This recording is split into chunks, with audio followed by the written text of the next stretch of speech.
Now let's jump here into Charleroi Cougars. This is a team that very interesting last year. Early in the season, they looked very rough. Only beating Waynesburg by a point. Getting crushed by Fraser and McGuffey. But then they turned it around later in the year, beating Beth Center 27-0. Although they lose to Washai and Albert Gallatin to end out the year. But what are you going to expect against those two teams? But they bring back a lot of experience. You're looking at Brendan Harps coming back as a starting quarterback. And Pellegrini brothers back in the backfield, Shannon and Woods back at receiver. The weapons are all going to be back for them.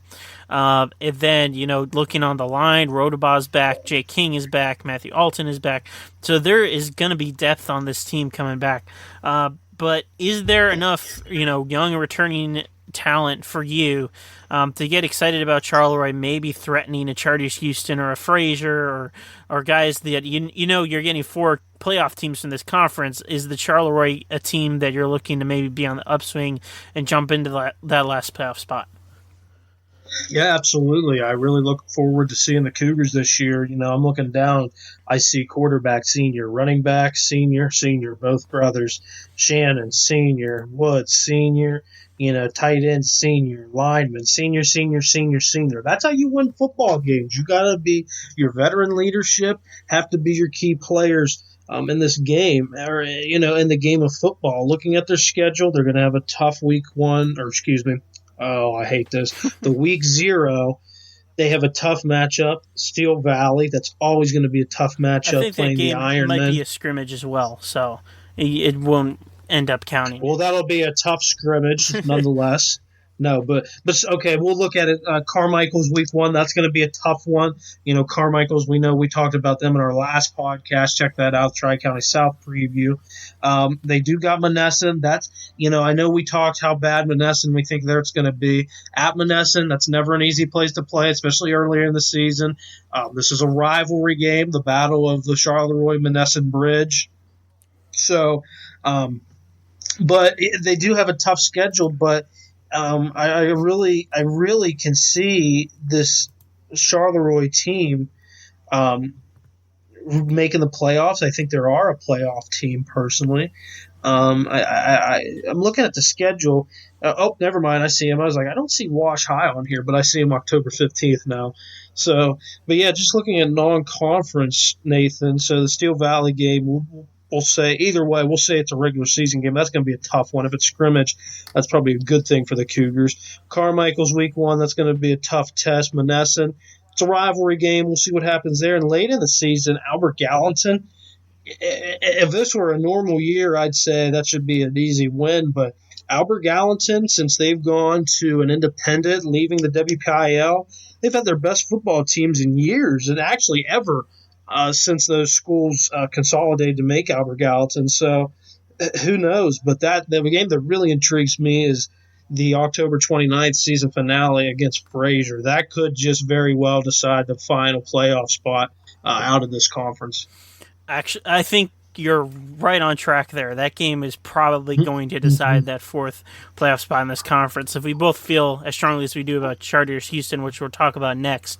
But I want to jump back into the lineup because last year it was interesting at quarterback. They were filtering guys in and out early in the year, and Brendan Harps ended up securing that job about the middle of the season. But I'm not sure how into Charleroi Cougar football you were last year, but does having him at quarterback, inspire any confidence for you that this team maybe could take the next step with him behind center?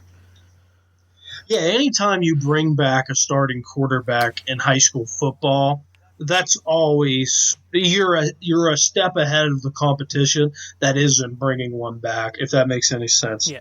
Like you can't, that experience he had, whether it was bad or good or bad, having him back, that is a huge thing. And just to have him, he might not put up 20 touchdowns, 2,500 yards passing, 5 interceptions, but just to have that veteran leadership, the field general back, that's huge. And having the Pellegrini brothers back is huge. Just looking down the list, Brendan Shannon back, that's huge. Terrence Woods, that's huge. So the offensive line, Tackles, guards, center, having them all back, that's huge.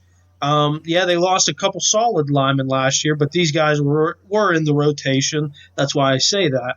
So yeah, I really think this could be a really good season for the Cougars, a bounce back year. Not telling you they're going to win the conference, but it should be a good bounce back year for the Cougars after going 2-5 last year. And you just mentioned on the defensive line, they lost, two college-ready players. I'm going to say. I mean, they could probably both go Division III at least in Mario Selishai and Dylan Edwards. Now they're going to have to replace both of those guys, especially on the defensive side of the ball. What do you think? What do you think it's going to take for them to replace those guys? I know Jay King is the main guy, with all the experience coming back. But who else are you looking at here to replace them on the defensive line if they are going to be replaced? Yeah, no one individually. It's going to have to be a group effort. It's going to have to be a rotation there. They're going to have to make themselves better in practice as we are in HEDAC now. Camp starts next week. They'll have to better themselves and make a rotation of it. And that's good. That's what championship football teams are built off of. Is not they have 11 guys, but they have guys behind those 11 guys that coaches can trust just as much as the starters and have them go in, spare the starters a few, and still be productive and just as good maybe in some cases.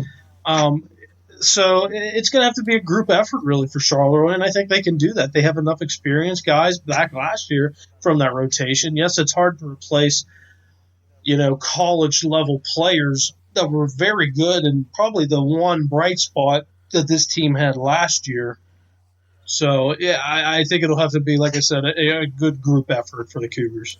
Yeah, I mean, when you're looking at the returning production, Charleroi in 2021 kind of reminds me of, and you're going to hate this comparison, but Fraser in 2020, where Charleroi has a guy that's going to be a playmaker like Brendan Shannon, and Fraser had a guy in 2020 that was like Kenny Fine. You could make even it's kind of a weak comparison, but is that kind of a similar mold, or we're seeing all this returning production here, and you could see a team like Charleroi really take that next step and threaten for a playoff spot? Yeah, I will say one thing, though. I think the Charleroi team is a lot better than Fraser was last year, and that's even before the Braden Boggs injury. But that's my opinion. I wasn't as high on Fraser as you were last year, and it showed. Even if they had Braden Boggs, I still don't think they beat Wash High. I don't think they beat McGuffey.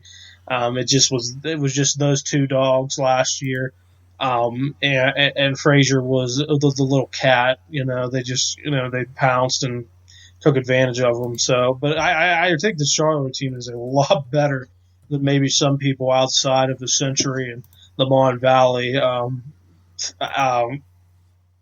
really think. I think this team is someone you should keep an eye out for.